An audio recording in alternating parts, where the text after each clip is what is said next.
Hello, good evening. My name is Ritu Ratewal, and you are with an Academy Studios Placebo. Welcome to New Year. Happy New Year 2020. I hope तुम्हारा पहला दिन बहुत अच्छा गया हो new year का। और मैं चाहूँगी कि इस साल में तुम चेंज करो। मतलब सक्सेस फेलियर लाइफ के पार्ट हैं, चलते रहते हैं। कभी सक्सेस आती है, कभी फेलियर आती है, लेकिन if you change for good, अगले साल के एंड तक तुम वहाँ नहीं होनी चाहिए जहाँ तुम हो। थोड़ा आगे बढ़ जाओ और बेटर की तरफ बढ़ जाओ। ये I hope, I pray to God कि ये चीज़ आप सब लोगों के लिए हो। चलो, आज एंडोक्राइन सिस्टम का चैप्टर ख़त्म करने वाले हैं हम लोग। लास्ट की बातें बची है। हार्मोन का केमिकल नेचर हमने कर लिया, हार्मोन का एक्शन हमने कर लिया, इतने सारे हार्मोन्स हमने कर लिए। चुट्टू पुट्टू से चीज़ें बची हैं। कौन कौन सी? पीनियल ग्लैंड बच गया है, थाइमस बच गया है, और गोनेड्स। वैसे मैंने तुम्हें रिप्रोडक्टिव सिस्टम में कराया है, पर मैं तुम्हें दोबारा से थोड़ा सा याद करा दूंगी क्या कराया है। हमारे चैनल के साथ आप कनेक्ट हो सकते हो टेलीग्राम पे। टेलीग्राम का ऐप डाउनलोड कर लो, उस पर लिंक डाल दो, नीट प्लेसिबो। जैसे ही लिंक डालोगे आप हमसे कनेक्टेड हो जाओगे। मुझे बहुत अच्छा लगेगा अगर आप हमसे कनेक्टेड होगे, क्योंकि बहुत सारे बच्चे वहाँ पे फिर ऑडियंस हो जाते हैं। फिर मैं बहुत सारी बातें कर सकती हूँ आपसे, बहुत सारी वीडियोस डाल सकती हूँ वहाँ पे, बहुत सारा मोटिवेशन आप लोगों के लिए डाल सकती हूँ। सो अगर और ख़ास में आपको साथ में शेड्यूल भी मिल जाएगा ना इसका, इस चैनल का, कि कौन सा वीडियो कब आ रहा है। तो it's a good thing. Then Unacademy plus गए हुए मंथ में इतने सारे बच्चों ने अनअकैडमी प्लस पे हमसे कनेक्ट किया है। It's so wonderful to teach so many students, और बहुत सारे बच्चे इसका फ़ायदा उठा रहे हैं। जिनको नहीं पता है उन्हें बता देती हूँ। Unacademy plus is a online learning platform for you. NEET की प्रिपरेशन कराते हैं हम अनअकैडमी प्लस पे। हम का मतलब ये जो 5-6 टीचर्स इस चैनल पे पढ़ाते हैं सिर्फ वो नहीं, इंडिया के 40 बेहतरीन टीचर हैं जो वहाँ पे नीट की प्रिपरेशन कराते हैं। उनमें से मैं भी एक हूँ। तो मैं अपना पूरा सिलेबस तो कराती हूँ +1 +2 का, और करा ही रही हूँ।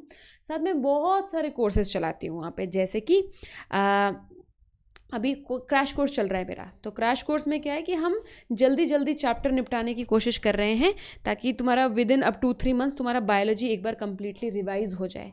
और सिर्फ रिवाइज नहीं, मैं उसमें तुम्हें टास्क देती हूँ कि तुम पहले अपना बायोलॉजी का बुक वो चैप्टर पढ़ के आओगे, फिर मैं तुम्हें क्लास में पढ़ाऊंगी, फिर मैं तुम्हें क्लास में ही टाइम दूंगी दोबारा पढ़ने के लिए, फिर मैं तुम्हें क्वेश्चंस करने को दूंगी, फिर तुम क्वेश्चंस करके लाओगे, फिर मैं तुम्हें डाउट बताऊंगी। सो इस तरीके से फुल ऑन तैयारी जो होती है ना, मतलब अगर तुम्हें कोई भी टॉपिक में, कोई भी सेक्शन में, तुम बायोलॉजी में तुम पिछड़े हुए लग रहे हो, तुम्हें लग रहा है कि यार मेरा कुछ नहीं हो सकता, तो बेटा हो सकता है। 4 महीने बहुत ज़्यादा हैं, जनवरी फरवरी मार्च अप्रैल, मतलब धो सकते हैं हम बायोलॉजी को बढ़िया तरीके से पकड़ के ना, ऐसे कि 330 340 मार्क्स हमारे कहीं नहीं जाएंगे। साथ में आनंद मनी सर के साथ मैं बहुत सारे कोर्सेज बनाने वाली हूँ, आप लोगों को पता ही है। 10 जनवरी को हमारा कोर्स शुरू हो रहा है, नीट कम बोर्ड्स वाला कोर्स, तो जिसमें पहले तो बोर्ड्स की तैयारी कराएंगे मार्च 16-17 तक, फिर उसके बाद +1 की तैयारी कराएंगे। तो +2 +1 दोनों कवर हो गया। फिर एक और कोर्स बना रहे हैं हम लोग, 15 जनवरी से शुरू हो रहा है वो। उसमें क्या रहेगा कि क्विक रिवीजन, एक दिन में एक चैप्टर का रिवीजन, मतलब 30-40 डेज में पूरी बायो फिनिश, मतलब ये लास्ट टच रहेगा हमारे रिवीजन का, ये चीज़ें। देन इसी तरीके से केमिस्ट्री के टीचर्स अपना क्रैश कोर्स बना रहे हैं, अपनी क्लासेस ले रहे हैं। बहुत टीचर्स हैं, 10-10 15-15 टीचर हैं हर सब्जेक्ट के। फिजिक्स के टीचर अपनी क्लासेस बना रहे हैं, अपना क्रैश कोर्स बना रहे हैं, अपने प्रैक्टिस सेशंस बना रहे हैं। ये सब कुछ, सारे टीचर्स की सारी क्लासेस, सारे कोर्सेज आपको एक सब्सक्रिप्शन लेने पे मिल जाते हैं। सब्सक्रिप्शन अनअकैडमी प्लस का कैसे लेना है मैं बता देती हूँ। अनअकैडमी प्लस को नहीं, अनअकैडमी लर्निंग ऐप को डाउनलोड कर लो। ईजी होता है प्ले स्टोर से डाउनलोड करना, उसे इंस्टॉल कर लो, ओपन कर लो। ओपन करके नीचे जाओ, सबसे नीचे यहाँ पे प्लस है, उस पर क्लिक कर लो। फिर बड़े सारे ऑप्शन आएंगे। तुम्हें पता है तुम्हें क्या करना है बच्चों, नीट एंड एम्स क्रैक करना है हमें। एम्स तो रहा नहीं अब, लेकिन नीट एंड एम्स उस सेक्शन का नाम है। क्या करें, उस पर क्लिक करो, फिर जाओ गेट सब्सक्रिप्शन पे, चले गए। अब ये बताओ तुम्हें कितने समय का सब्सक्रिप्शन चाहिए। यदि तुम अभी नीट वाले बच्चे हो, अभी 2020 वाले, तो 3 महीने या 6 महीने वाला सब्सक्रिप्शन ले लो, तुम्हारी मर्जी है। 3 महीने का सब्सक्रिप्शन तुमको पड़ेगा 15,000 रुपये का, 6 महीने वाला पड़ेगा 24,000 रुपीज़ का। यदि तुम +1 के बच्चे हो, पूरा 1 साल मुझसे पढ़ना चाहते हो, अगला +2 में जाने के बाद, मतलब अभी तुम जाने वाले हो +2 में, तो तुम 1 ईयर का कोर्स लो। यदि तुम 10वीं के बच्चे हो, 2 साल पढ़ने चाहते हो, मज़े करना चाहते हो अपनी ज़िंदगी में पढ़ के, तो 2 ईयर्स वाला कोर्स ले लो। 1 ईयर का कोर्स 30,000 का है, 2 ईयर्स वाला 48,000 का है। अब जो मैंने फ़ीस बताई है, वैसे तो इट्स अ जायज़ फ़ीस, लेकिन बहुत सारे बच्चे हैं जो अफोर्ड नहीं कर पाते हैं, तो थोड़ा सा और कम कर सकते हैं हम एक कोड डाल के। कोड क्या है देखो, किसी पे भी सब पे ये कोड लागू है। 10% तुम्हारा फीस उसी टाइम ऑफ हो जाएगा। कोड लगा के 1 ईयर पे क्लिक करो। मान लो हर रोज़ तुम्हें दिखाती हूँ, पहले 30,000 लिखा हुआ आया है, पे नहीं करोगे, यहाँ पे ये कोड भरोगे, यहाँ पे खाली जगह होगी, ठीक है, ब्लैंक होएगा, ऐड रेफरल कोड करके लिखा होगा। So you put Ritu live, Ritu मेरा नाम है, live, and you hit apply. देखना तुम 30,000 का उसी प्रकार से उसी वक्त 27,000 हो जाएगा। तो अभी तुमको 3 मंथ्स वाला पड़ेगा 13,500 का, 6 मंथ्स वाला पड़ेगा 21,600 का, मतलब लगा लो 13,500, 21,500, और 1 ईयर वाला पड़ेगा 27,000 का, 27,000 का, और 2 ईयर वाला इसी हिसाब से पड़ जाएगा 43,000 का कोड लगाने के बाद। Okay, so I will see you there if you can join, if you can not join then मज़े करो, यूट्यूब पे मज़े करेंगे हम। चलो 3-4 ग्लैंड्स पढ़ने हैं आज, जल्दी जल्दी ख़त्म करते हैं। चैप्टर फिनिश हो रहा है बच्चों, बधाइयाँ दो एक दूसरे को, और मुझे भी कांग्रेट्स बोलो मैम, चैप्टर अब तुमने बहुत रिक्वेस्ट किया था इस चैप्टर के लिए। चलो सबसे पहले आप पढ़ते हैं पीनियल ग्लैंड। लोकेशन पता है अपने को पीनियल ग्लैंड की? बहुत सारे बच्चों को लोकेशन नहीं पता होती पीनियल ग्लैंड की। अरे यार रुको रुको रुको, थोड़ा सा कैमरा ऊपर करने दो मुझे।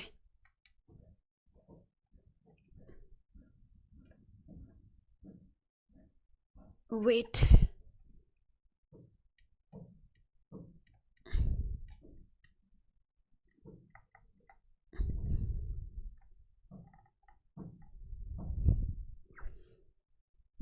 बेटर है, लेकिन थोड़ा और बेटर हो सकता है।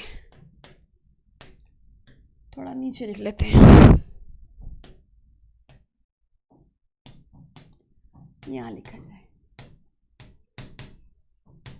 पीनियल ग्लैंड कहाँ होता है? ब्रेन में होता है। ये वाली बात अपने को पता है।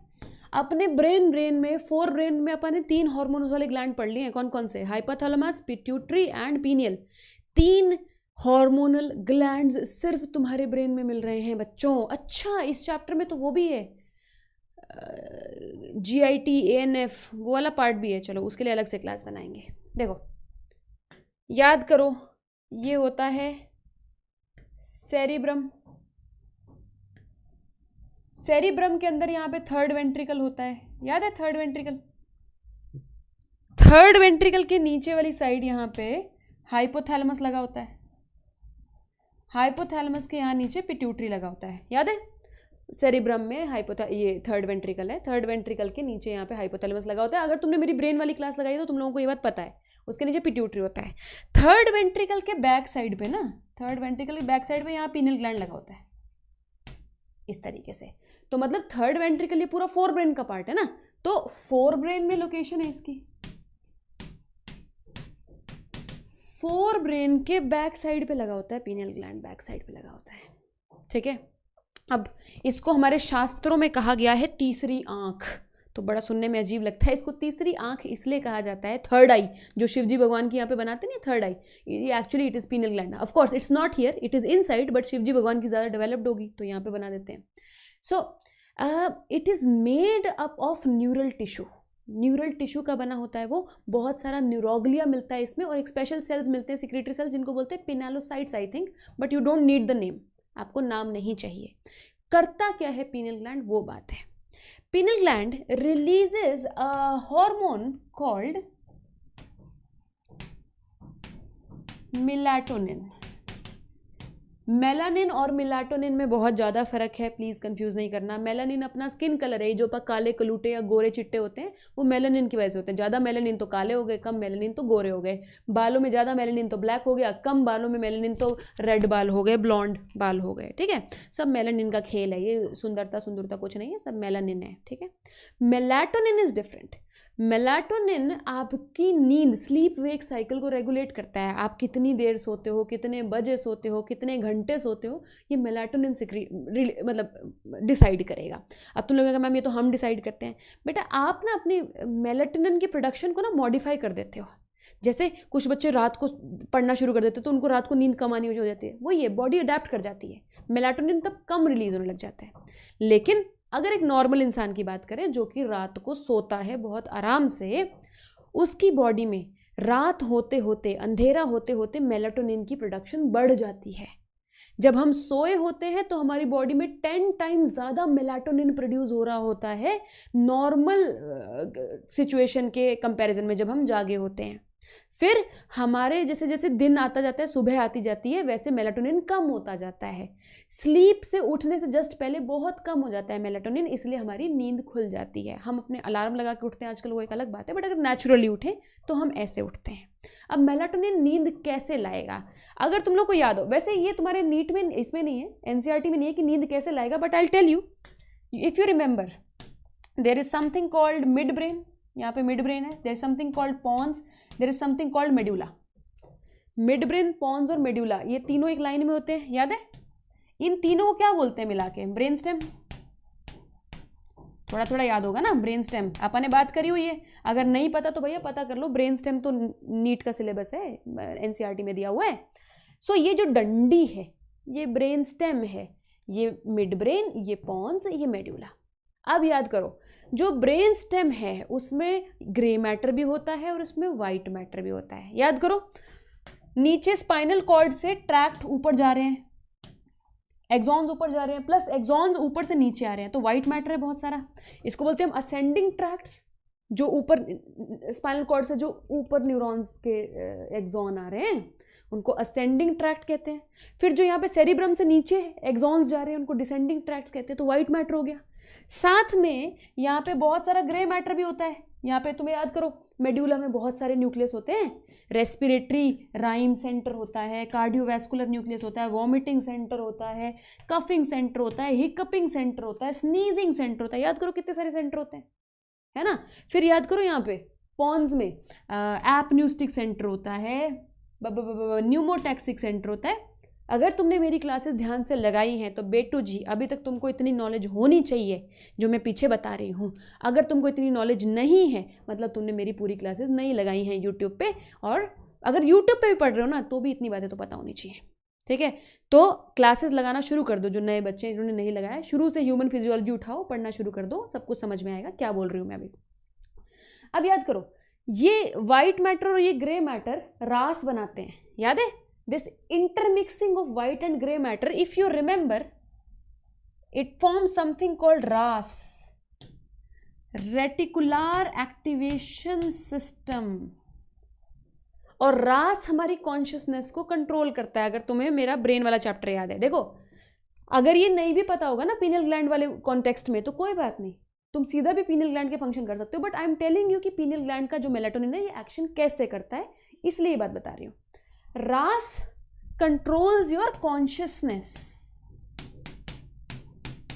controls your consciousness। मतलब आप सो रहे हो, जाग रहे हो, आप कोमा, जैसे कुछ पेशेंट्स कोमा में चले जाते हैं, ऐसे सब्जी बन जाता है वो, ऐसे बिल्कुल ऐसे कुछ पता हिल नहीं पा रहे हैं, वो क्यों होता है? उनका RAS डिप्रेस हो जाता है, रेटिकुलर एक्टिवेशन सिस्टम डिप्रेस हो जाता है, तो वो कोमा में चले जाते हैं। जब थोड़ा सा कम डिप्रेस होता है, मतलब हल्का सा डिप्रेस हो गया, तो हम नींद में चले जाते हैं। सो कोमा इज मतलब वेरी स्ट्रॉन्ग काइंड, अगर रास तुम्हारा डिप्रेस हो जाए तो। सो मेलाटोनिन बेसिकली रास पे एक्शन करता है, रास को रोकता है, स्लो डाउन करता है और नींद लेके आता है।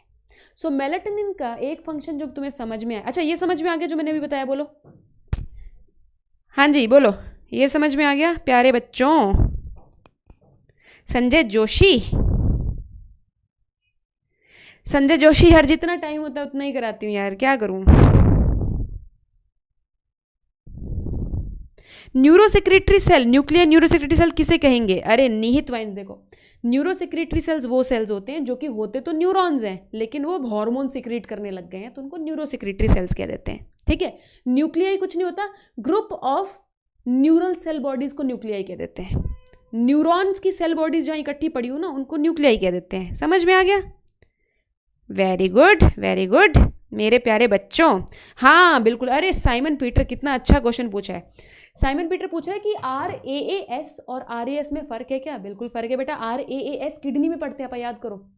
रास और ANF की दुश्मनी चलती है किडनी में, ये रास है। RAS रेटिकुलर एक्टिवेशन सिस्टम, ये बिल्कुल डिफरेंट है।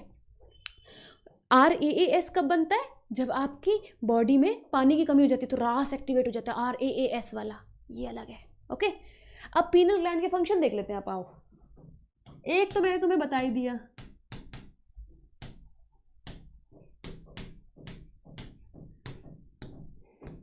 इसको बोलते हैं अपा सर्केडियन रिदम। सोने और जागने का जो अपना बॉडी का रिदम होता है ना, उसको सर्केडियन रिदम कहते हैं, सर्केडियन रिदम।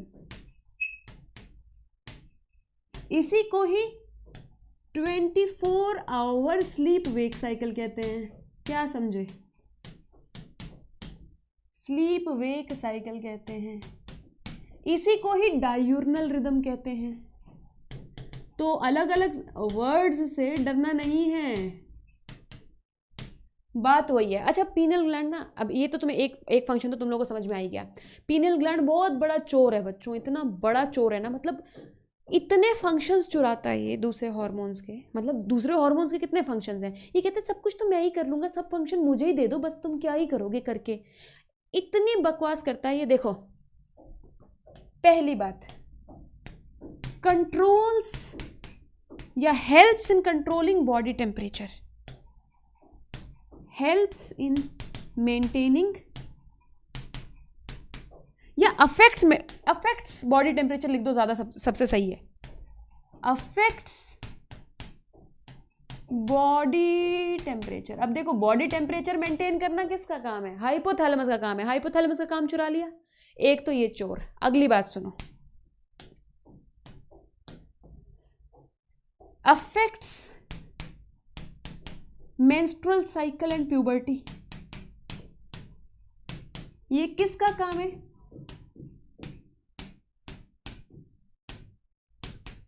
ये किसका काम है? ये LH, FSH, एस्ट्रोजन, प्रोजेस्ट्रॉन, इनका काम है। ये क्या कर रहा है भैया? तू क्या मेंस्ट्रुअल साइकिल को अफेक्ट करेगा? पर करता है, चोर बन गया। मेंस्ट्रुअल साइकिल और प्यूबर्टी को अफेक्ट करता है, मैं तो करूंगा भैया, ठीक है। Then affects immunity,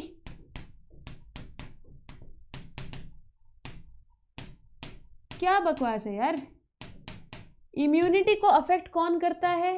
thymus gland करता है, जो कि टी लिम्फोसाइट्स को मैच्योर होने में हेल्प करेगा, ठीक है। ये क्या करेगा इम्यूनिटी में? पर कहता है मैं तो करूंगा, इम्यूनिटी में भी मैं तो बीच में घुसूंगा। और बताओ, अफेक्ट्स मेटाबॉलिज्म,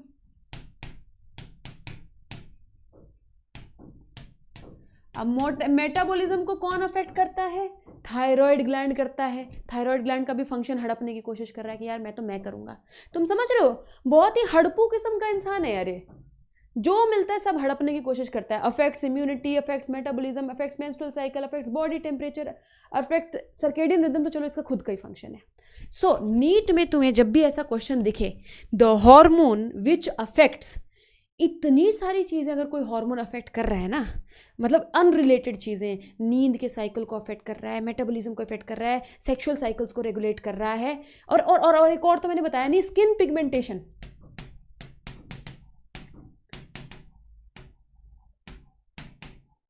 स्किन पिगमेंटेशन भैया मेलानिन का काम है, लेकिन मेलानिन का भी थोड़ा सा काम चुराना चाहता है। तो ये जो इतने सारे काम करने की कोई बकवास हार्मोन का कोशिश कर रहा है ना, तो वो मेलाटोनिन है। आपको देखते ही पहचान में आना चाहिए कि मेलाटोनिन की बात हो रही है, ठीक है। बायोलॉजिकल क्लॉक, रही सईद, बायोलॉजिकल क्लॉक होती है बेटा आपकी बॉडी में जो आपकी एज के हिसाब से चेंजेस आते हैं, ठीक है। आप कब रिप्रोडक्टिव पीरियड में जाते हो, ओके, कब आप रिप्रोडक्टिव पीरियड में जाते हो, कब आपका सेनेसेंस होता है, कब आप बुढ़ापे में जाते हो, this is your biological clock. Melanin and melatonin are totally different. Rajam, melanin pigmentation के लिए है, मेलाटोनिन स्लीप वेक साइकिल के लिए है। मेलानिन का डेपोजिशन बिल्कुल अलग अलग है, साथी गोश, अलग अलग बॉडी पार्ट्स के लिए। जितने मिलानोसाइट्स होंगे उसी के हिसाब से मेलानिन रिलीज होगा। प्रतीक्षा थोड़ा अटका क्वेश्चन है बेटा तुम्हारा, मिल नहीं रहा मुझे, एक मिनट। नहीं मिल रहा बेटू, नहीं मिल रहा। ओके, नाउ पीनियल ग्लैंड की बात खत्म हो चुकी है। I hope you have enjoyed it and you have learned it, right. अब चलो थाइमस पे।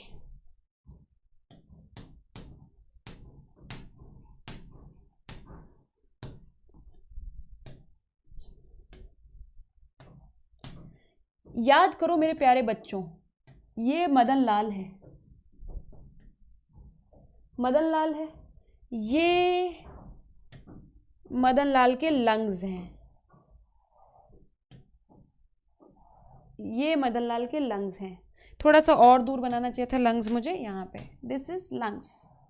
ओके, तुम्हें पता है लंग्स के बीच वाले स्पेस को क्या कहते हैं? The space between the two lungs, this space. वैसे तो ये थोरैसिक कैविटी है ही है, ये चेस्ट कैविटी है ही है, लेकिन इस स्पेशल पार्ट जो थोरैसिक कैविटी का होता है इसको मीडियास्टिनम बोलते हैं। याद करो, मैंने बताया हुआ है तुम लोगों को, दिस इज कॉल्ड मीडियास्टिनम। मीडियास्टाइनम में ही तुम्हारा हार्ट पड़ा होता है, ये भी मेरे बच्चों को पता है पहले से। यहाँ पे तुम्हारा हार्ट पड़ा होता है, यहाँ पे कुछ ऐसे इस डायरेक्शन में your heart is there like this. आपका हार्ट यहाँ पड़ा होता है ना। अब हार्ट के ऊपर जाती है एओर्टा, हार्ट के ऊपर जाती है ऐसे एओर्टा, यहाँ से है ना, एओर्टा जाती है। और इसके ऊपर एक बोन होती है यहाँ पे, हमारी जो चेस्ट कैविटी के सेंटर में बोन होती है, थाइमस। मान लो मैं यहाँ पे थाइमस बना लूँ, I am so sorry, thymus नहीं, I am so sorry, sternum, I am so sorry. Centre cavity में स्टर्नम होती है, तो मैं स्टर्नम बना लेती हूँ। Suppose this is sternum, this is sternum. Centre cavity में स्टर्नम पड़ी होती है ना। अब देखो थाइमस की लोकेशन कहाँ है? स्टर्नम के पीछे, स्टर्नम सेंटर में है, स्टर्नम के पीछे और एओर्टा के आगे, मतलब स्टर्नम और एओर्टा के बीच में पड़ा होता है। मेरा पॉइंट समझ में आया है? ये वेंट्रल साइड है ना हमारी बॉडी की, वेंट्रल साइड है, सबसे वेंट्रल साइड पे स्टर्नम पड़ा हुआ है। स्टर्नम के डॉर्सल साइड पे, क्योंकि स्टर्नम के पीछे पड़ा ना, ये डॉर्सल साइड है बैक वाली, तो स्टर्नम के डॉर्सल साइड पे पड़ा है और एओर्टा के वेंट्रल साइड पे पड़ा है। मतलब यहाँ पे स्टर्नम है, यहाँ पे एओर्टा है। इतना अच्छा नहीं नजर आ रहा, रुको, यहाँ पे ये स्टर्नम है, ये एओर्टा है, दोनों के बीच में पड़ा हुआ है। स्टर्नम के डॉर्सल साइड पे, एओर्टा के वेंट्रल साइड पे। Do you understand? पोजीशन समझ में आई है? सो अगर मुझे बनाना है तो मैं यहाँ बना सकती हूँ कोई बढ़िया सा कलर, यहाँ पे it is dorsal to sternum and ventral to aorta. This is thymus. Here.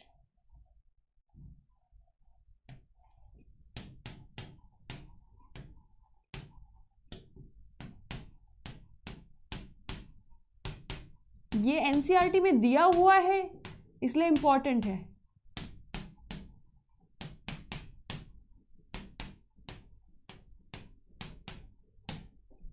Location पता चल गई कहाँ पे है। अब थाइमस ना, इसको बोलते हैं थ्रोन ऑफ इम्यूनिटी। क्यों यार? तुम्हारी बॉडी का पूरा जितना इम्यून सिस्टम है ना, इसके ऊपर बहुत ज़्यादा डिपेंड करता है। It is called the throne of immunity. ये ज़रा याद करने की चीज़ें हैं।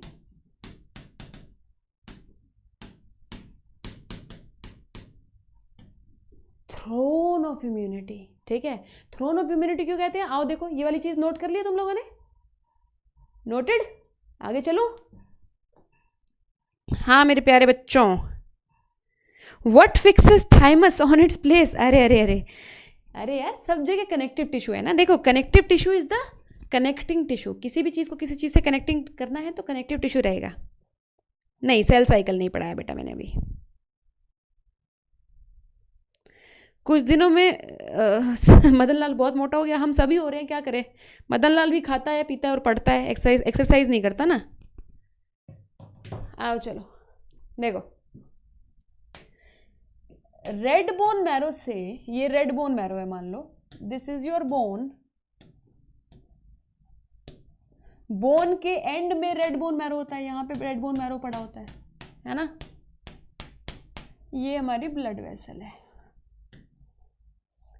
तो रेड बोन मैरो से तुम याद करो, रेड बोन मैरो से सब कुछ बनता है, आरबीसी बनता है, डब्ल्यूबीसी बनता है। ओ ओ ओ ओ एक मिनट, एक मिनट।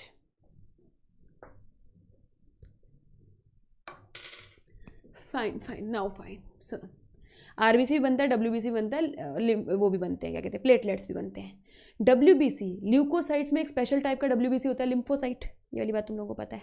लिम्फोसाइट भी आरबीएम से बनेंगे। लिम्फोसाइट दो प्रकार के होते हैं, बी लिम्फोसाइट और टी लिम्फोसाइट, ठीक है। अब बी लिम्फोसाइट तो यही बन के यही मैच्योर हो जाते हैं, बोन मैरो में ही बनते हैं और बोन मैरो में ही मैच्योर हो जाते हैं। But what about T lymphocytes? T lymphocytes they move out, these R T lymphocytes. But ये भी नन्हे नन्हे मुन्ने बच्चे हैं, ये भी छोटे छोटे। These are immature T sales.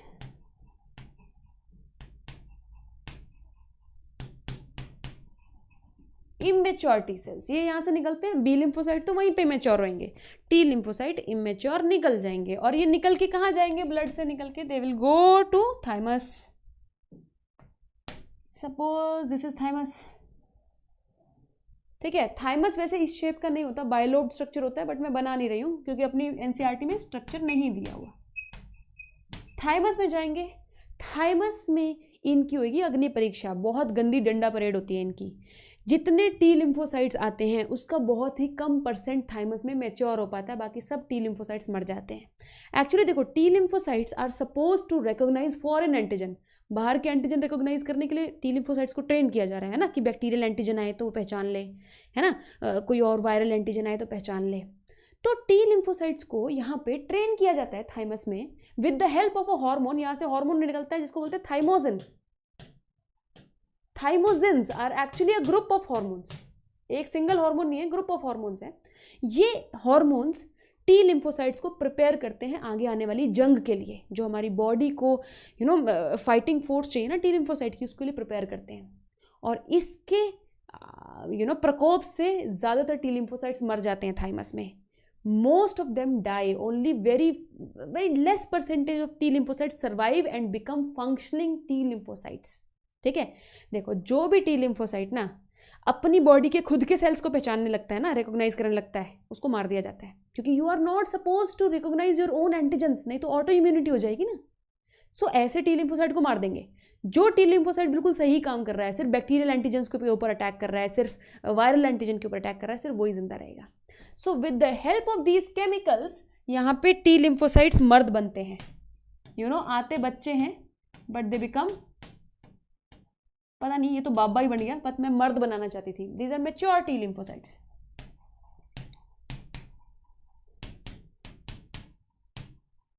अब अगर तुमने इम्यूनिटी वाली क्लास लगाई है मेरी, अगर तुमने इम्यूनिटी वाली क्लास लगाई है तो तुम्हें पता है मैच्योर टी लिम्फोसाइट से एक प्रकार की इम्यूनिटी आती है। अच्छा, ये मैच्योर टी लिम्फोसाइट वापस ब्लड में जाते हैं, ब्लड में जाके लिम्फ नोड्स वगैरह में जाके बैठ जाते हैं, सेटल हो जाते हैं, ठीक है।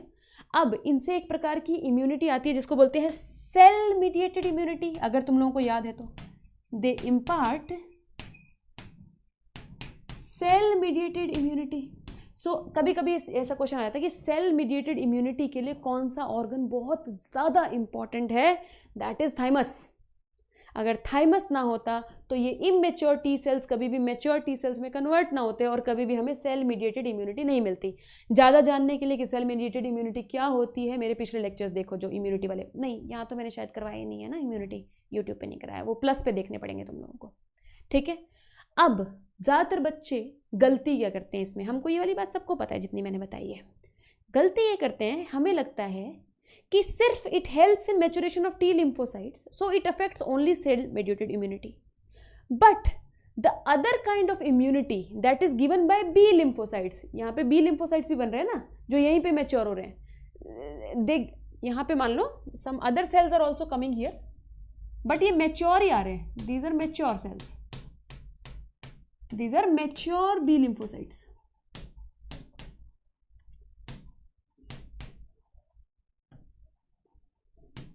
मैच्योर बी सेल्स यहां से निकल के आते हैं। बी सेल्स को भी थाइमोसिन्स की जरूरत होती है। बी सेल्स को मैच्योर होने के लिए थाइमोसिन्स की जरूरत नहीं होती, मैच्योर वो हो चुके हैं रेड बोन मैरो के अंदर, उनको सिर्फ फंक्शन करने के लिए थाइमोसिन्स की जरूरत होती है। अब तुम कहोगे क्या मैम वो उसमें जाएंगे, will they go into thymus? वो थाइमस में नहीं जाएंगे बेटा। थाइमस अपने थाइमोसिन्स ब्लड में भी तो रिलीज करता है ना, थाइमस अपने हॉर्मोन्स ब्लड में भी तो डालता है ना, तो ये ब्लड में आए हुए थाइमस की वजह से बी लिम्फोसाइट्स को बहुत ही हौसला मिलेगा एंटीबॉडीज रिलीज करने के लिए। So B lymphocytes also need the help of thymosins to produce antibodies. और एंटीबॉडी से कौन सी इम्यूनिटी मिलती है? Humoral immunity. याद है? ये वाली बात तो याद होगी ना, बी सेल्स से मिलती है ह्यूमोरल इम्यूनिटी और टी सेल्स से मिलती है सेल मीडिएटेड इम्यूनिटी। अगर नहीं पता तो जान लो, नीट के लिए बहुत इंपॉर्टेंट है।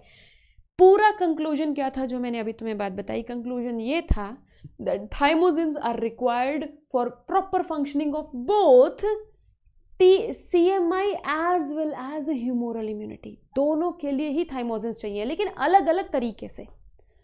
सेल मीडिएटेड इम्यूनिटी के लिए तो पक्का ही चाहिए, क्योंकि नहीं तो टी सेल्स मैच्योर ही नहीं होंगे।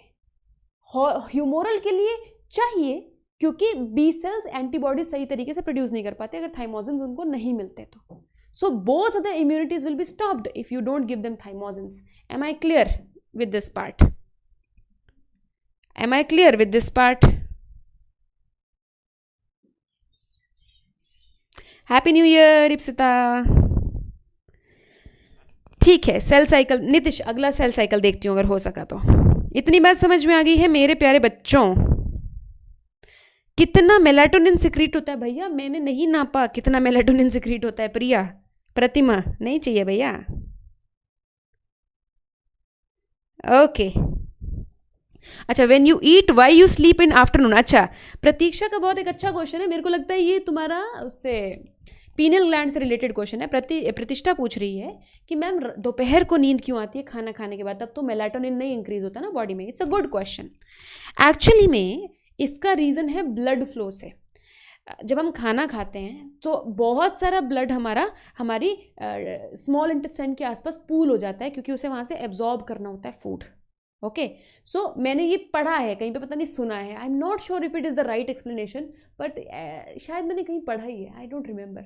उसमें ये था कि ब्रेन को जो ब्लड सप्लाई है वो हल्का सा कम हो जाता है, वेरी लिटिल, बट थोड़ा सा कम हो जाता है खाना खाते हुए। सो हमारा ब्रेन ड्राउजी फील करता है, so we go off to sleep. But I am not sure about this explanation. चलो आगे चलो। हाँ हाँ, 6 बजे वाली क्लास होगी भाई, बिल्कुल होगी। So you get this. अच्छा, थाइमस के बारे में सिर्फ लास्ट बात मुझे बतानी है। तुमने देखा है छोटे बच्चों को बहुत प्रोटेक्ट करके रखते हैं, हम बीमार हो जाएंगे, छोटा बच्चा बीमार हो जाएगा, क्योंकि छोटे बच्चों की इम्यूनिटी इतनी अच्छी नहीं होती जितनी कि एडल्ट्स की इम्यूनिटी होती है। फिर हम बूढ़े लोगों को भी बहुत बचा के रखते हैं। अरे हमारी बूढ़ी अम्मा बाहर नहीं जाती, सर्दियों में बेचारी बीमार पड़ जाएंगी। हम ऐसे जवान लोगों के लिए नहीं सोचते। हमारे पापा जी रोज काम नहीं करने जाते हैं, हम नहीं सोचते बीमार हो जाओगे, लेकिन हमारी दादी के लिए हम सोचते हैं कि बीमार हो जाओगी। ऐसा क्यों? क्योंकि thymus is very well developed in adults. बच्चों में तो सारे फंक्शंस कम होते हैं ना, हर चीज़ के फंक्शंस कम होते हैं, तो धीरे धीरे डेवलप होता है। फिर एडल्टहुड में बढ़िया डेवलप हो जाता है। फिर जैसे जैसे एज होती रहती है, थाइमस का साइज छोटा होता रहता है। सो अगर थाइमस कम हो गया तो आपकी इम्यूनिटी गिरनी है। तो बूढ़ों की इम्यूनिटी बड़ों के कंपैरिजन में बहुत कम होती है, इसलिए हम बूढ़ों को ऐसे बचा के रखते हैं, हाय बेचारे बीमार ना हो जाए। सो ये चीज़, ये आपको क्वेश्चन बन सकता है नीट में। Which gland atrophies with age? Thymus atrophies मतलब टूटना, atrophies with age. I hope it's clear. Gonads पे चलूँ मैं, बोलो आर यू डन? अरे जवानों को कोल्ड तो लगती है प्रतिमा श्रीवास्तव, मैं कंपैरेटिवली कह रही हूँ बेटा, ऐसे तो हम भी बीमार पड़ते रहते हैं। हमारी इम्यूनिटी कौन सा आसमान को छू रही है? दिल्ली में रह के तो खासकर ही नहीं छू रही। ओके, शुभम कुमार ठाकुर, बिल्कुल बिल्कुल सच का सामना होएगा, बिल्कुल होएगा। आओ चलो डन। गोनेड्स करते हैं यार। देखो गोनेड्स में मैं तुम्हें ज़्यादा डिटेल में इसलिए नहीं कराना चाहती क्योंकि रिप्रोडक्टिव सिस्टम में एक अलग से टॉपिक है हार्मोनल कंट्रोल, है ना, but I will give you in brief.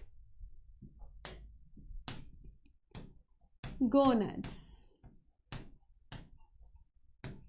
अगर आपको याद हो, मेल्स में अगर हम बात करें तो मेल्स के पास होता है स्क्रोटम, स्क्रोटम में रखी होती है टेस्टिस, टेस्टिस में होते हैं टेस्टिकुलर लोब्यूल्स। याद है 250 टेस्टिकुलर लोब्यूल्स एक टेस्टिस में होते हैं, इस तरीके से होते हैं देखो सारे चैप्टर्स जो बायोलॉजी के हैं ना, जैसे एनिमल्स वाले तो सारे चैप्टर्स आपस में कनेक्टेड हैं, जो प्लांट्स वाले हैं वो आपस में कनेक्टेड हैं। आपके दिमाग में कनेक्ट होनी चाहिए बातें।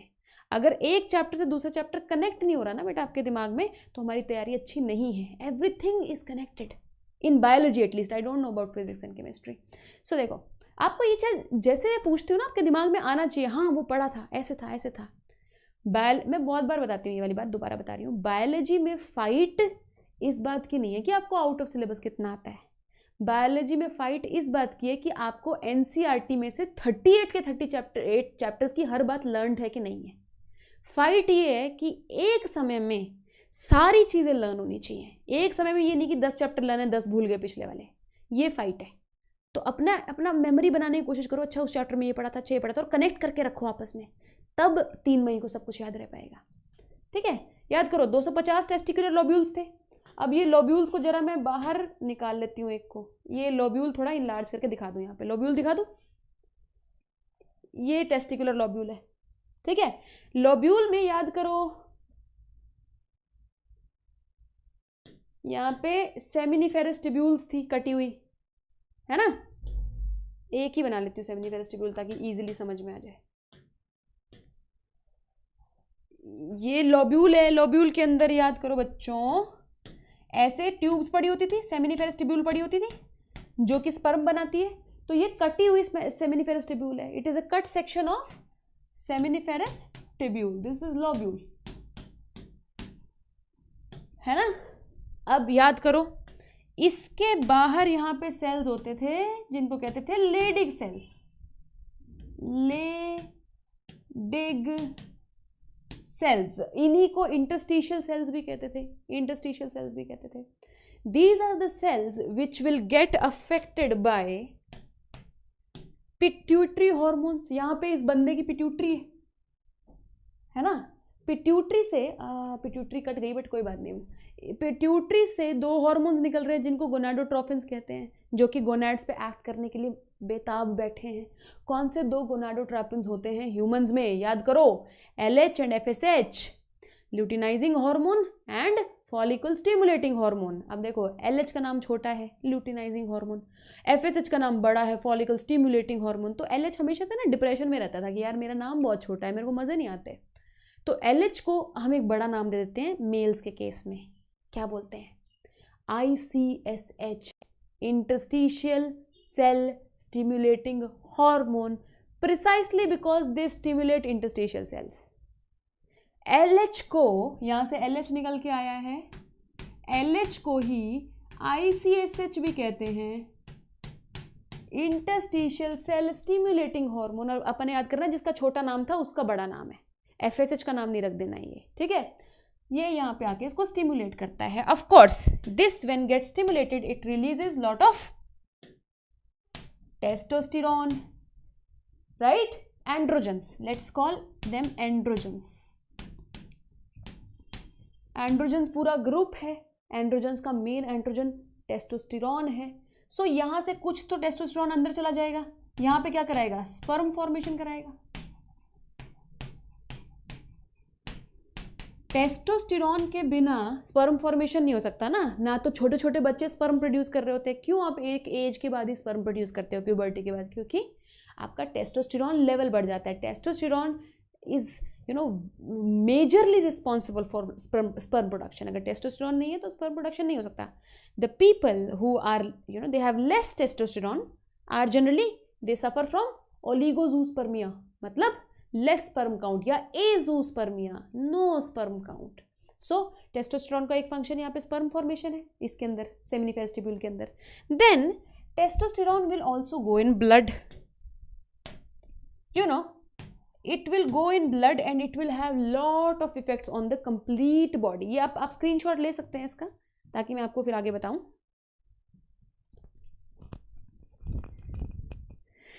अरे मेरा नोटिफिकेशन नहीं आ रहा, क्या करूं मैं।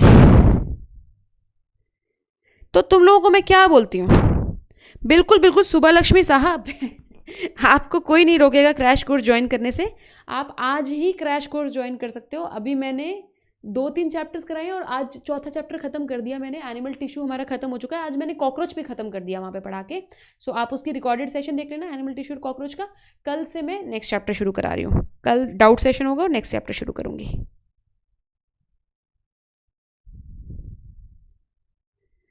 थैंक यू सिमरन।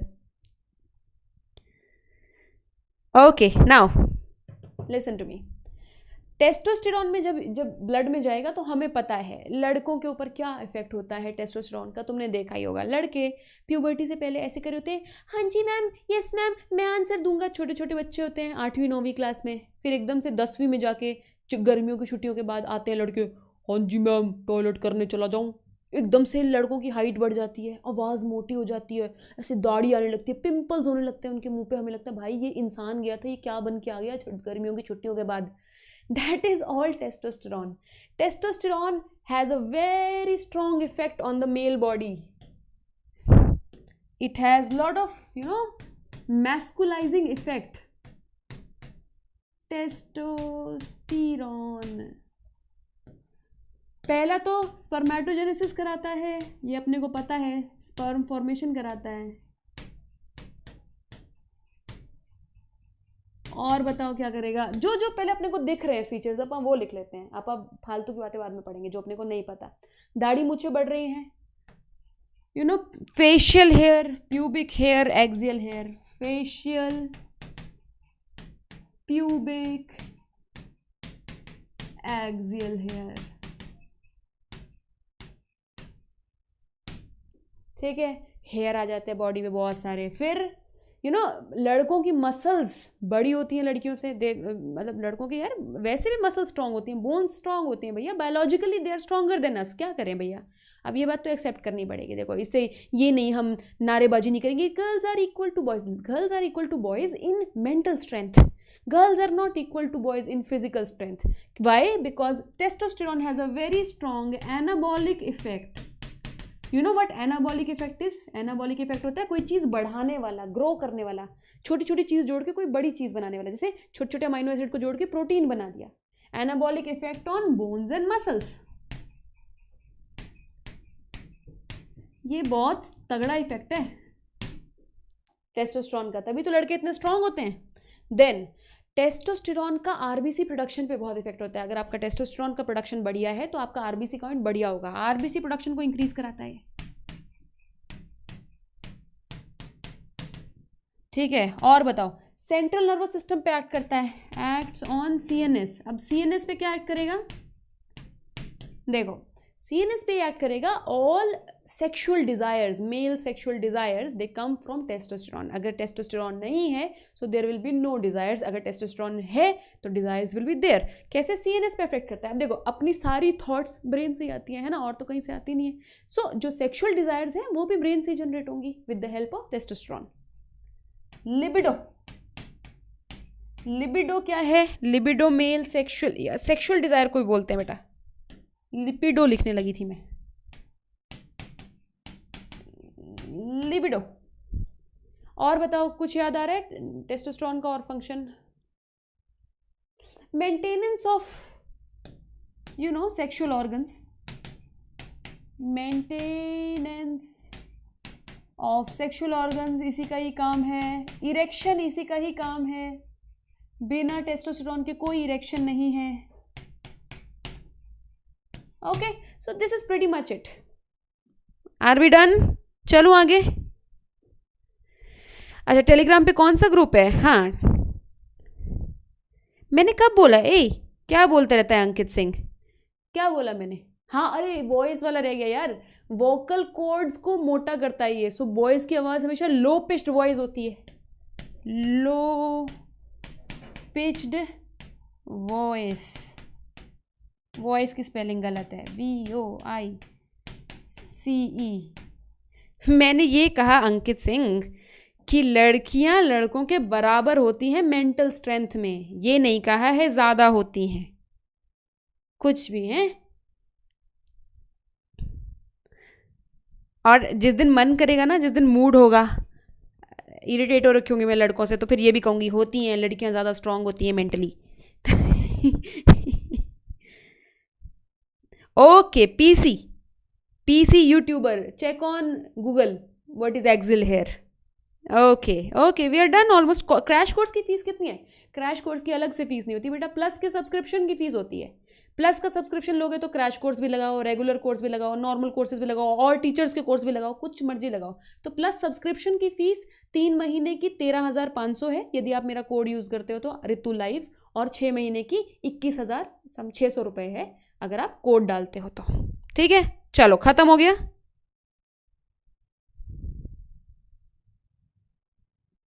चलो एस्ट्रोजन पे चलो।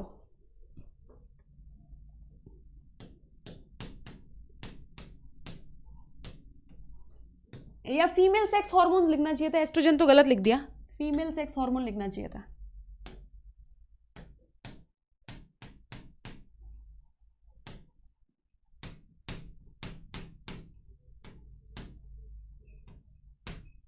फीमेल सेक्स ऑर्गन्स, हे भगवान मेरा दिमाग पता नहीं कहाँ है, फीमेल सेक्स हार्मोन्स लिखना चाहिए था, फीमेल सेक्स ऑर्गन्स। ये देखो, वेरी गुड। होता है कभी कभी ज़िंदगी में, सबके साथ होता है। चलो देखो, अपना फीमेल्स का जो प्राइमरी सेक्स ऑर्गन है जो कि हार्मोन्स रिलीज करता है और जो कि क्या कहते हैं गैमीट बनाता है, वो ओवरी है। अपने पास 2 आलमंड शेप्ड ओवरीज होती हैं, याद करो, आलमंड शेप की 2 ओवरीज। ओवरीज का जितना अंदर मटेरियल होता है उसको स्ट्रोमा कहते हैं, यहाँ से यहाँ तक सारा स्ट्रोमा है। याद आया?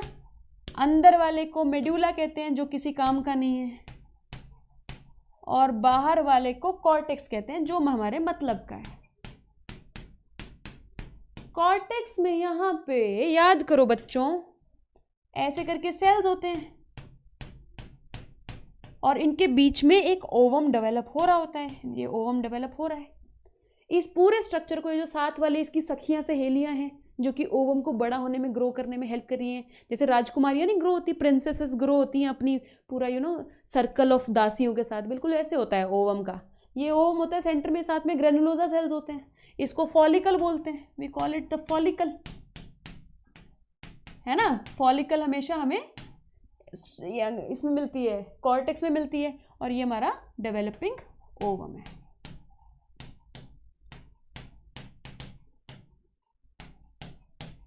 अब याद करो क्या पढ़ा था अपने। पिट्यूटरी से 2 हार्मोन्स रिलीज होते हैं, LH और FSH। FSH and LH they act on these growing follicles. In follicles पे दोनों के दोनों एक्ट करते हैं। पहले FSH करता है क्योंकि फॉलिकल स्टिमुलेटिंग हार्मोन है, सबसे पहले वही स्टिमुलेट करेगा, फिर LH आएगा अपना कर्तव्य दिखाने। इन दोनों के इन्फ्लुएंस से यहाँ से बहुत सारा हार्मोन्स रिलीज होता है called estrogen. Lot of estrogen is released. ये ब्लड में चला गया, ये चला गया ब्लड में। अब एस्ट्रोजन पूरी बॉडी में घूमेगा और फीमेल कैरेक्टर्स को जनरेट करेगा। ठीक है, फीमेल्स कैरेक्टर जनरेट होने का मतलब क्या होता है? प्यूबर्टी के टाइम फीमेल्स में क्या क्या चेंजेस आते हैं? देखो, एस्ट्रोजन का भी एनाबॉलिक इफेक्ट होता है बोन्स और मसल्स पे, इसीलिए, पर टेस्टोस्टेरोन जितना ज़्यादा नहीं होता, एस्ट्रोजन का थोड़ा कम इफेक्ट होता है। पर एस्ट्रोजन का होता है क्योंकि देखो बूढ़ी औरतों की हड्डियाँ बहुत वीक होती हैं। क्यों? क्योंकि देखो, एक तो बोन कैल्शियम, बोन्स में कैल्शियम डालना बहुत सारे हार्मोन्स का काम है। देखो अपने पैराथॉर्मोन कैल्सिटोनिन में पढ़ा था ना कि अगर जैसे कैल्सिटोनिन होता है वो ब्लड कैल्शियम को कम करता है, तो मतलब बोन कैल्शियम को बचा के रखता है, वो पढ़ा था, याद है। लेकिन एस्ट्रोजन का भी बहुत स्ट्रॉन्ग रोल है बोन्स के अंदर कैल्शियम को पकड़े रखने का। सो बूढ़ी औरतों में एस्ट्रोजन क्योंकि ऑलमोस्ट बहुत, मतलब ख़त्म तो नहीं होता, ऑलमोस्ट बहुत बहुत कम हो जाता है, तो बोन कैल्शियम कम होने लगता है विमेन में। एक डिजीज़ होती है क्या, ये भी क्वेश्चन है नीट का, ऑस्टियोपोरोसिस। कहाँ पढ़ा है हमने? लोकोमोशन वाला चैप्टर याद है? Osteoporosis, age related disease characterised by decreased density of calcium, याद है? वो एस्ट्रोजन की कमी से होती है। तो एस्ट्रोजन का एक सिंपल सा फंक्शन है,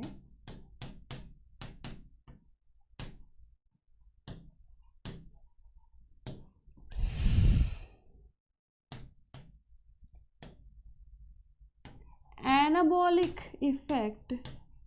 यार क्या है ये? Anabolic effect on bones and muscles, इसका भी होता है।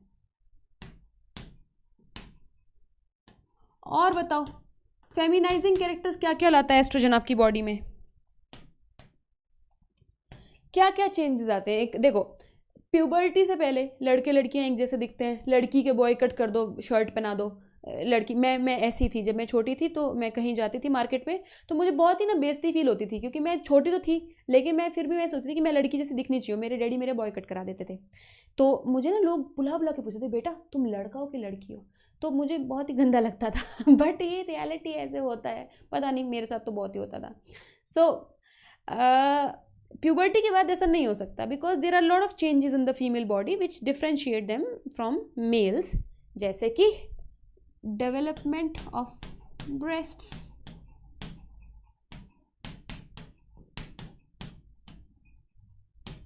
Then wider hips, pelvic girdle उनका फीमेल्स का शैलो होता है ना, ताकि बेबी एकोमोडेट हो सके।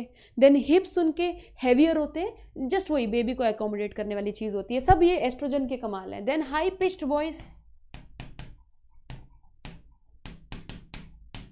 हाई पिच्ड वॉइस होती है, ठीक है। देन और क्या होगा फेमिनाइजिंग कैरेक्टर, जल्दी बताओ, बता दो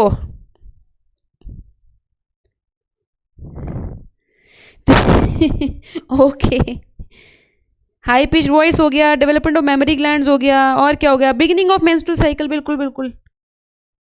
एड्रिनल मेडुला से संदीप, अरे एड्रिनलिन और नॉर एड्रिनलिन रिलीज होता है ना, मेंस्ट्रुअल साइकिल चलने लगता है, मेंस्ट्रुअल साइकिल चलने लगता है, ठीक है।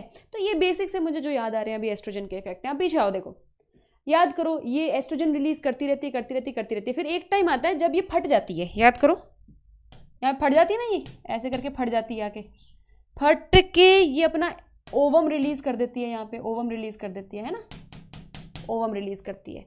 तो क्यों, ये ओवम फिर मतलब ओव्यूलेशन हो गई, तो ये जो बाद में सेल्स बचते हैं इसके, ये बेचारे लुट जाते हैं बहुत गंदे तरीके से। ये जो बाद में सेल्स बचे हैं ये लुटे पीटे बहुत ही लुट जाते हैं, तो ये ऐसे बन जाते हैं, येलोविश मास बन जाते हैं टिश्यू। इसको क्या बोलते हैं अपन, कॉर्पस लुटियम, क्योंकि ये लुट चुकी है, कॉर्पस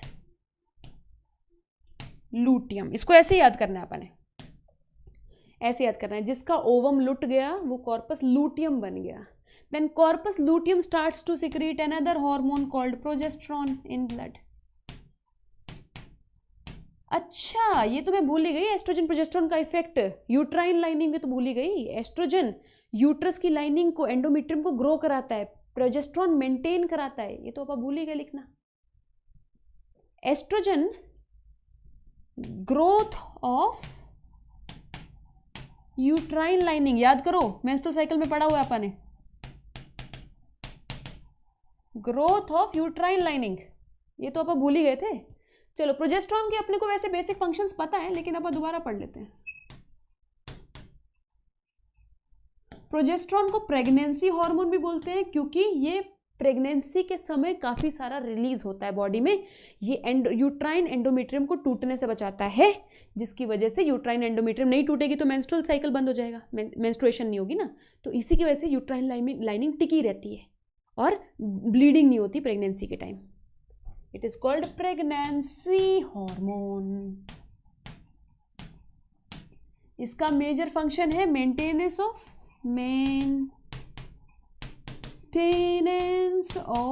एंडोमेट्रियल लाइनिंग।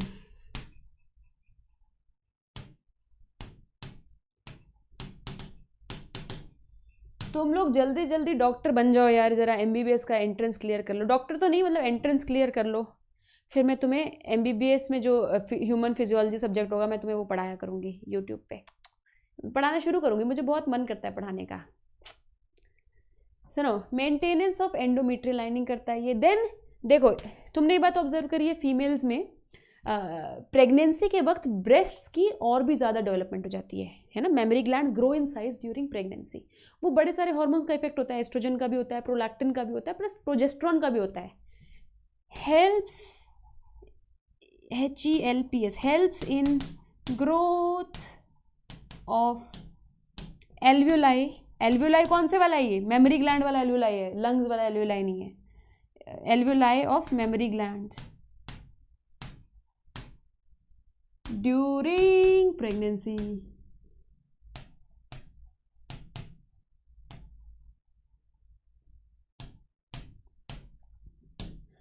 ठीक है, तुम लोग ज़रा एडमिशन लो बच्चों। अपा ना देश के मेडिकल कॉलेजेस पे राज करेंगे।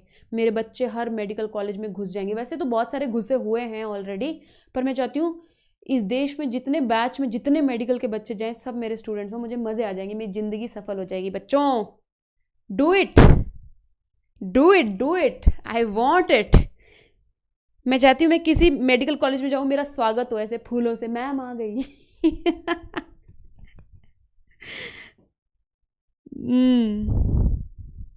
चलो ऑलमोस्ट खत्म हो गया अपना चैप्टर, है ना। और जब मैं बूढ़ी हो जाऊं तो मुझे फ्री मेडिकल सेवाएं मिले। मैं जिस भी डॉक्टर के पास जाऊं, डॉक्टर मैं बीमार हो गई हूं, जब मैं बूढ़ी हो जाऊंगी तो बच्चे मुझे बोले मैम आपसे तो मैंने पढ़ाई करी है, आपसे क्या पैसे चार्ज करने, फ्री में इलाज चल रहा है मेरा, समझ रहे हो। मज़े आ जाए। अच्छा चलो ठीक है, चैप्टर अपना ऑलमोस्ट, ये अपना चैप्टर खत्म हो गया है। अपना एक पार्ट रह गया है। देखो कुछ ऐसे ना एंडोक्राइन सेल्स होते हैं, जैसे जो स्मॉल इंटेस्टाइन में एंडोक्राइन सेल्स होते हैं, हार्ट में, किडनी में, उसके लिए अपन अलग से क्लास बनाएंगे। अभी के लिए for this chapter from my side this chapter is done. Okay, एक मैं अलग से क्लास फिर कभी बनाऊंगी। So thank you so much. I hope ये एंडोक्राइन सिस्टम में तुम लोग को बहुत मज़ा आया हो और बिल्कुल क्लियर हो गया हो तुम्हारा चैप्टर। I hope so. अगर कुछ भी दिक्कत रह गई है तो ज़रा नीचे जाओ कमेंट सेक्शन में लिखो कि मैम मुझे कुछ नहीं समझ में आया, मैं खज्जल हो चुका हूँ। तो मैं मतलब स्पेसिफिकली बता देना क्यों खज्जल हो रहे हो, तो मैं वो चीज़ लिख के एक्सप्लेन करने की कोशिश करूँगी। अगर तुम मुझसे पूरा सिलेबस पढ़ना चाहते हो, बहुत जल्दी पढ़ना चाहते हो, नीट में चाहते हो कि मैं तुम्हें धक्का मारूँ, आगे पुश करूँ तुम्हारे मेडिकल के कॉलेज के गेट के पास, रिवीजन कोर्सेज करना चाहते हो, या कोई चैप्टर पढ़ा ही नहीं है वो पढ़ना चाहते हो, इकोलॉजी पढ़ना चाहते हो, प्लांट फिजियो पढ़ना चाहते हो, तो तुम प्लस ज्वाइन कर सकते हो। प्लस ज्वाइन करके अगर थोड़ा टाइम का कर लो, अगर तुम लोगों को ये लगता है ना पता नहीं कैसा होगा, देखो आज के ज़माने में 5-5.5 हज़ार रुपया किसी के लिए बहुत बड़ी बात नहीं है। तो आप 1 मंथ का कोर्स ज्वाइन करके देख लो, 6,000 रुपये उसका फीस होता है। आप कोड डालते हो ऋतु लाइव तो वो 500 रुपया, कुछ 600 रुपया कम हो जाता है, तो 5400 का आपको पड़ जाता है।